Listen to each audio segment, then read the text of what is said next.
Hi viewers, నమస్తే. Welcome to my channel. Friends, ఈ వీడియోలో వచ్చేసి నేను పెళ్ళిళ్ళల్లో ఫంక్షన్స్లో ఎక్కువ వడ్డించే వంకాయ ఇగురు రెసిపీ షేర్ చేసుకోబోతున్నానండి. ఇది మనకి కర్రీస్ పాయింట్లో కూడా బాగా దొరుకుతుంది. ఈ కర్రీ చాలా సింపుల్గా ప్రిపేర్ చేసుకోవచ్చు, చాలా టేస్టీగా ఉంటుందండి. ఇది పప్పులోకి సాంబార్లోకి మంచి సైడ్ డిష్ అనమాట. అంటే కలుపుకొని తినడానికి చాలా బాగుంటుంది పప్పులోకి సాంబార్లోకి. ముందైతే ఈ వంకాయల్ని ఇలా కట్ చేసి పెట్టుకొని కొంచెం ఉప్పేసి నీళ్ళలో ఉంచాలన్నమాట. ఈ లోపల వీటన్నిటితో ఒక పేస్ట్ ప్రిపేర్ చేయాలి.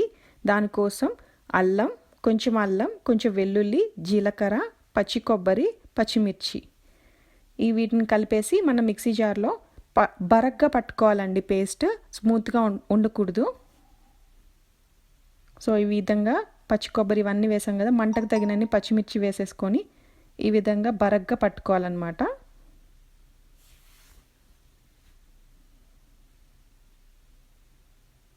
సో ఇలా ప్రిపేర్ చేసుకొని పక్కన ఉంచేసుకోవాలి. తర్వాత ఒక బాండీలో సరిపడినంత ఆయిల్ యాడ్ చేసుకోవాలి. వంకాయ లేకుండా ఏ వెజ్ థాలీ ఉండదు కదండి. సో తాలింపు గింజలు యాడ్ చేయాలి. తాలింపు గింజలు యాడ్ చేసిన తర్వాత కొంచెం వేగిన తర్వాత కరివేపాకు, ఎండుమిరపకాయలు, కొంచెం వేగిన తర్వాత తాలింపు, కట్ చేసి పెట్టుకున్న వంకాయ ముక్కలను యాడ్ చేసుకోవాలి.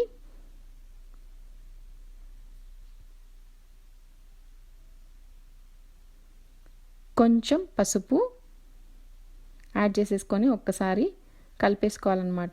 మగ్గనివ్వాలని చక్కగా వంకాయల్ని. మూత పెట్టుకుంటే త్వరగా మగ్గిపోతాయని మూత పెట్టేసుకున్నాను. చూడండి, ఈ విధంగా వంకాయ మగ్గింది. సగం వరకు మగ్గినాయి అన్నమాట ముక్కలు. ఇప్పుడు కొంచెం గ్యాప్ తీసుకొని ఆయిల్ కనపడుతుంది కదండి, ఆ ఆయిల్లో మనం ప్రిపేర్ చేసి పెట్టుకున్న ఆ పచ్చి కొబ్బరి, అల్లం వేసిన పేస్ట్ని వేసేసుకోవాలి. ఒక అర నిమిషం పాటు అలా ఉంచేసిన తర్వాత మళ్ళీ కలుపుకోవాలి. అంటే పచ్చి వాసన పోతుంది కదా. ముందే వేసామనుకోండి అడుగంటి తొందరగా కుక్ అవ్వదన్నమాట.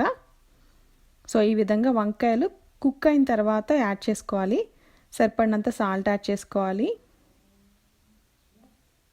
అందుకని ఈ పేస్ట్ మన వంకాయలు మగ్గిపోయిన తర్వాత యాడ్ చేసాం అనమాట.